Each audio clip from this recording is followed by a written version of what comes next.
नमस्कार दोस्तों, मैं हूं आयुष जैन और जैसा कि मैंने आपको अपनी पिछली वीडियो में बताया था कि सोनम को गाजीपुर से गिरफ्तार कर लिया गया था। गिरफ्तार करने के बाद उसकी कंडीशन काफी खराब थी क्योंकि उसे फीवर भी था एंड चलने में भी उसे दिक्कत हो रही थी, जिसकी वजह से सबसे पहले उसे अस्पताल ले जाया गया, जहां पर आप क्लिप में देख रहे होंगे कि चलने में उसे काफी प्रॉब्लम हो रही थी। अस्पताल के बाद इन्हें सबसे पहले बाई रोड पटना ले जाया गया। पटना से बाई फ्लाइट गुवाहाटी और गुवाहाटी से मेघालय की ओर ये रवाना होगी। पर सोनम और सोनम के वो सभी साथी जिन्होंने मिलकर राजा रघुवंशी की हत्या की थी, इन सभी के मैसेज ने एक बहुत बड़ा खुलासा किया है जो पुलिस ने बयां किया। इसके साथ साथ बहुत सारे सबूत ऐसे भी मिले हैं जो कि पुलिस को गुमराह करने के लिए किए गए थे।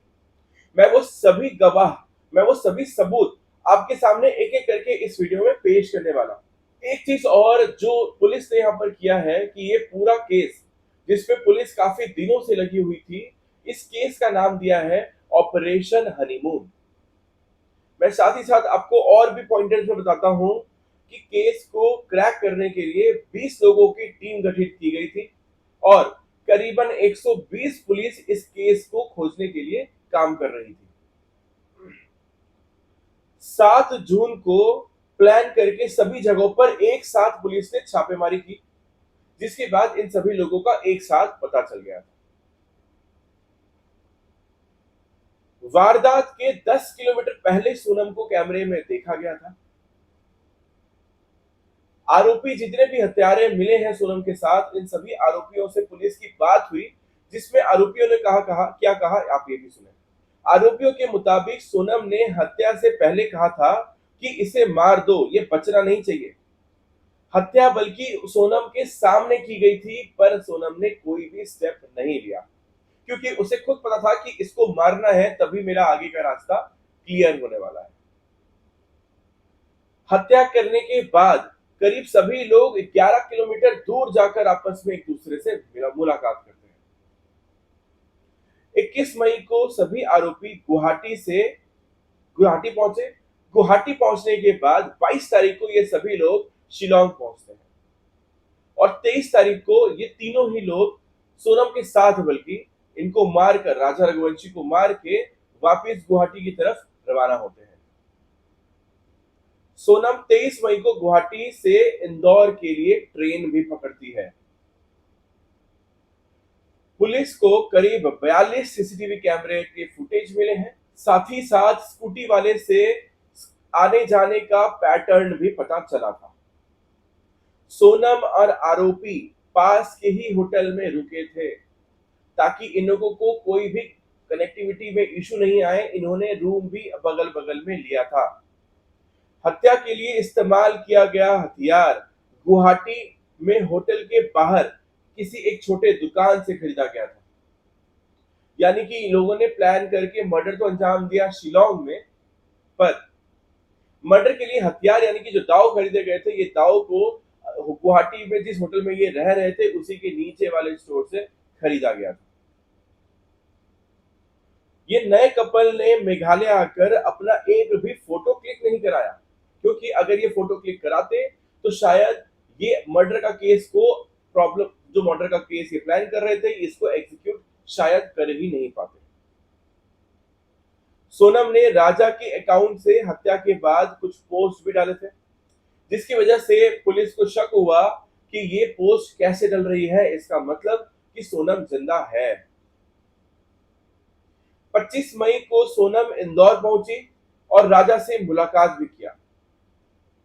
मुलाकात करने के बाद इंदौर में ये रुकी भी थी। इसके बाद इंदौर से सोनम उत्तर प्रदेश के लिए निकली और वो लगातार राज के साथ यानी कि अपने बॉयफ्रेंड के साथ संपर्क में भी थी। पुलिस को 3 और 4 जून को ही पता चल गया था कि सोनम हत्या में शामिल है और ना ही सिर्फ शामिल है बल्कि वो जिंदा भी है।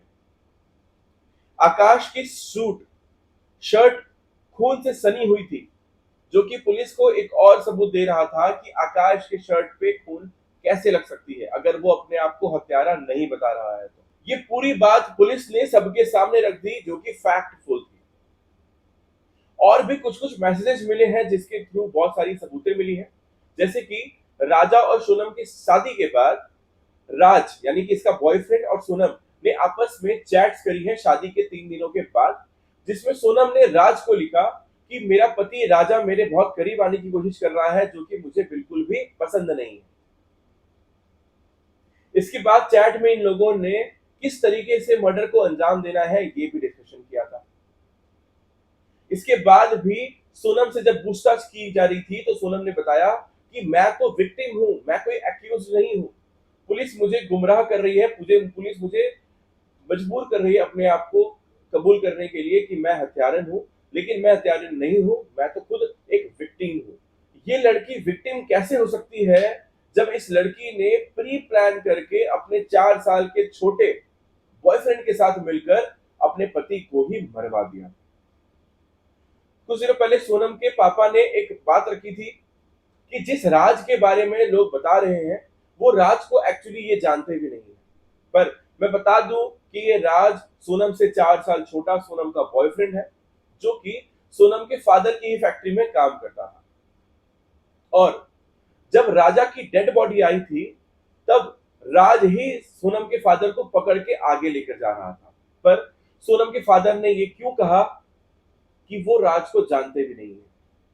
राज के घर वालों से बात हुई, राज की मां कह रही है कि मेरा बेटा तो दिन रात ऑफिस फैक्ट्री जाता था, फैक्ट्री से आता था, वो तो ये सब चीज में घुला हुआ भी नहीं था।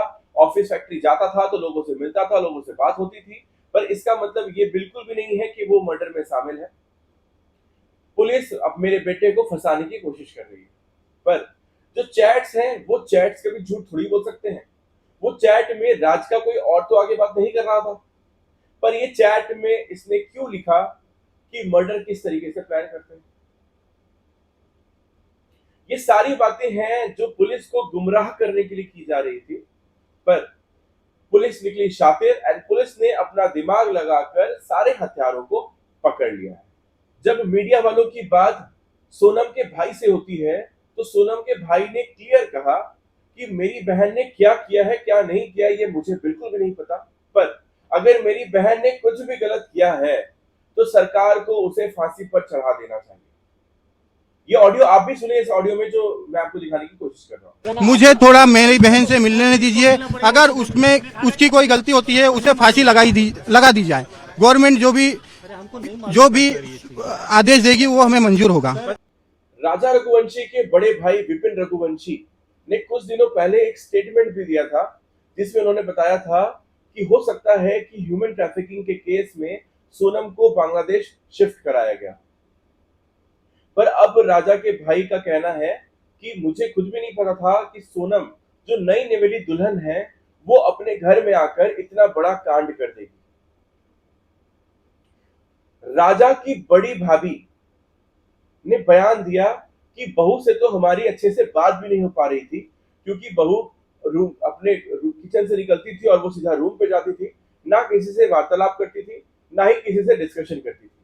उस लड़की ने क्या किया और कैसे किया किसी को नहीं पता, क्योंकि इन दोनों में बातचीत खुद से भी ज्यादा नहीं हो पाती थी। अब मेघालय के लोग काफी ज्यादा आक्रोशित हैं इस केस को लेकर, और उनका कहना है कि सोनम के जितने भी घर वाले हैं जिन्होंने मेघालय को खराब इमेज दिखाने की कोशिश करी, उन सभी को मेघालय के लिए माफी मांगनी पड़ेगी, क्योंकि उनकी एक स्टेटमेंट की वजह से मेघालय में टूरिस्ट का आना बंद हो सकता है, जो कि हमारे लिए हमारी आजीविका के लिए बिल्कुल भी सही नहीं है। अभी देखना ये है कि शिलोंग मेघालय पहुंचने के बाद इस केस में आगे क्या अपडेट्स सामने आती हैं। पर तब तक के लिए अगर आपने मेरे चैनल को सब्सक्राइब नहीं किया है तो मेरे चैनल को सब्सक्राइब कर लीजिए, और मैं इस चैनल के थ्रू बहुत सारी videos, current affairs and news report करता हूं जो आपको हिंदी लैंग्वेज में मिल सकती है।